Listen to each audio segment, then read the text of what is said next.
Hi കൂട്ടുകാരെ, പുതിയൊരു വീഡിയോയിലേക്ക് എല്ലാവർക്കും സ്വാഗതം. അങ്ങനെ ഹേമ തനിക്കുള്ള കുഴി കുഴിക്കാൻ ഹേമ ചെന്നിരിക്കുകയാണ് ശ്രേയയുടെ അടുത്ത് കേട്ടോ.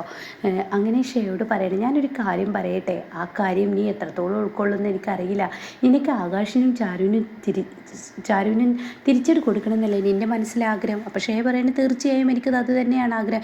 എങ്കിൽ ആ ആഗ്രഹമുണ്ടെങ്കിൽ നീ ഒരു ചീഫ് എൻജിനീയർ ആയിരുന്നാലൊന്നും നിൻ്റെ ആ ആഗ്രഹം നടക്കില്ല.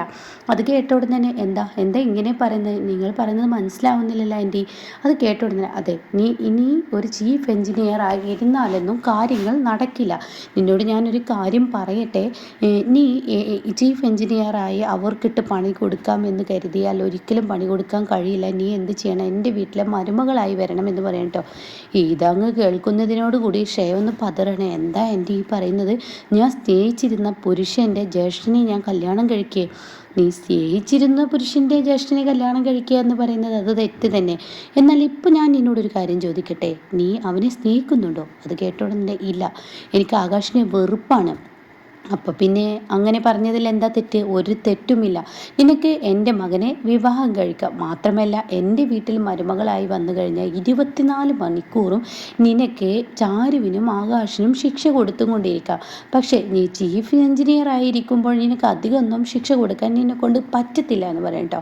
അപ്പോൾ അതങ്ങ് കേൾക്കുന്നതിനോടുകൂടി ഉടൻ തന്നെ അങ്ങനെ ചിന്തിക്കുകയാണ്. നീ നന്നായി ചിന്തിക്കുക. നിൻ്റെ അമ്മ ഇവിടെ ഇരിപ്പുണ്ട്. നിൻ്റെ അമ്മയ്ക്ക് ഞാൻ പറഞ്ഞ കാര്യങ്ങൾ മനസ്സിലായിട്ടുണ്ട്. പിന്നെ ആകാശിനെ ഇനി ഇങ്ങനെ പിടിച്ചു നടന്നിട്ട് കാര്യമില്ല. അവന് ഒരിക്കലും ആ സാരി വിൽക്കുന്നവളെ വിറ്റ് വരുമെന്ന് എനിക്ക് തോന്നുന്നില്ല. അപ്പോൾ അതുകൊണ്ട് നല്ലൊരു കാര്യമാണ് നിന്നോട് ഞാൻ പറഞ്ഞത്.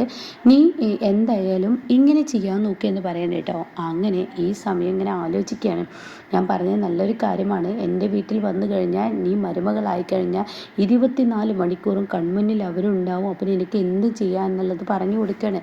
അങ്ങനെ ഷേയുടെ അമ്മയോട് പറയാണ്, എന്തായാലും ഞാൻ ഈ പറഞ്ഞതിൻ്റെ പൊരുൾ നിങ്ങൾക്ക് മനസ്സിലായിട്ടുണ്ടാകും. പക്ഷെ നിങ്ങളുടെ മകൾക്ക് നിങ്ങളത് പറഞ്ഞു കൊടുത്താൽ നന്ന്. എന്തായാലും ഞാൻ പോട്ടെ എന്ന് പറഞ്ഞിട്ട് അവിടെ നിന്ന് ഇറങ്ങുകയാണ് കേട്ടോ. പിന്നീട് കാണിക്കുന്നത് ചാരു ഇങ്ങനെ വട്ടയപ്പം ഉണ്ടാക്കിയിട്ട് ഇങ്ങനെ കൊടുക്കുകയാണ് ആകാശിന്. അപ്പോൾ ആകാശ് പറയും, എന്തോന്ന് ടേസ്റ്റാണ് ഇത്, എന്തൊരു രുചിയാണ്, നീ എങ്ങനെ ഇതൊക്കെ പഠിച്ചതൊക്കെ അവിടെ നിൽക്കട്ടെ എന്നിങ്ങനെ ചാരു പറയുന്നത്. കഴിക്കുക പറയുമ്പോൾ അയ്യോ എനിക്ക് വേണ്ട, ഇപ്പം തന്നെ 4 എണ്ണമായി, ഇനി കൂടുതൽ കഴിച്ച വയറ് പൊട്ടും. അപ്പോഴേക്കും രമേശൻ പറയാം, ഞാൻ കഴിച്ചോളാം, എനിക്കിട്ടേക്ക്. ഞാൻ കേട്ടോടെ തന്നെ ആകാശ് പറയണം, 6 എണ്ണം കഴിച്ചു, ഇനിയും വേണോ? എനിക്ക് കുഴപ്പമൊന്നുമില്ല, എനിക്ക് ഇട്ടേക്ക് എന്ന് പറയുമ്പോൾ ആകാശ് പറയണേ, എൻ്റെ രമേശ് കേട്ടോ, നിങ്ങൾ കുറേ ആയി കഴിക്കുന്നു, പക്ഷെ നിങ്ങളുടെ ദേഹത്ത് ഇതൊന്നും കാണുന്നില്ലല്ലോ. അപ്പോൾ അത് കേൾക്കുന്ന ചാരുവിന് ചിരി വരികയാണ് കേട്ടോ. അങ്ങനെ ചാരു ഇങ്ങനെ ചിരിക്കുന്നുണ്ട്.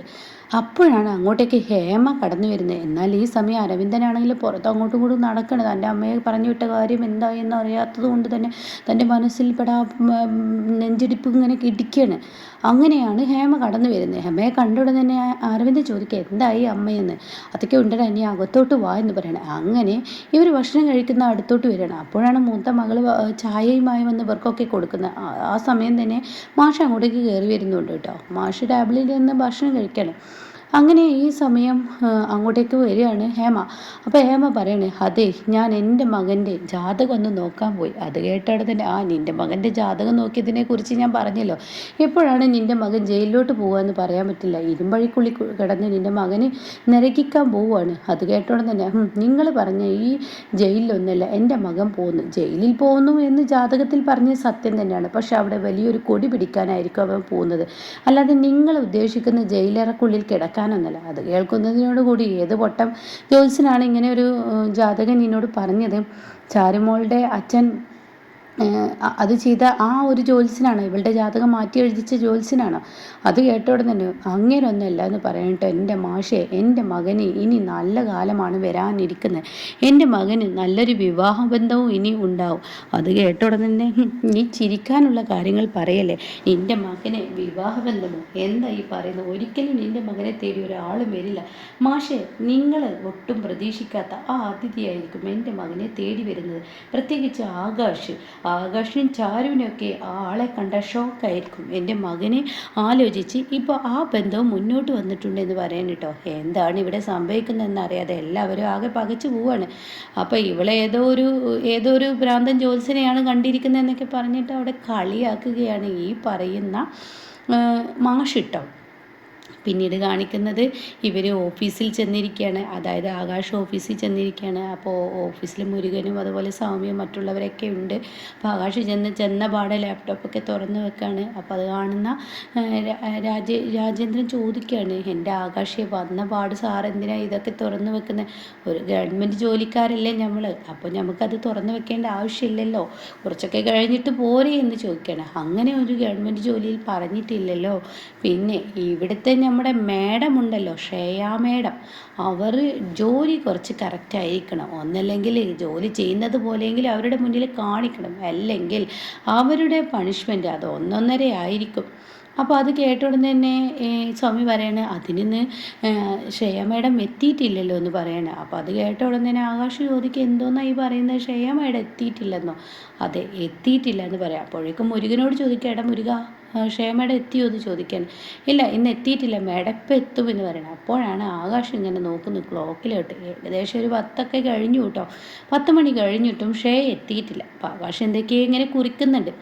അങ്ങനെ ഇവർ തമ്മിൽ സംസാരിക്കുന്നതിൻ്റെയൊക്കെയാണ് ശ്രേയ മുറ്റത്ത് വന്ന് നിൽക്കുന്ന സൗണ്ട് വരുന്നത്.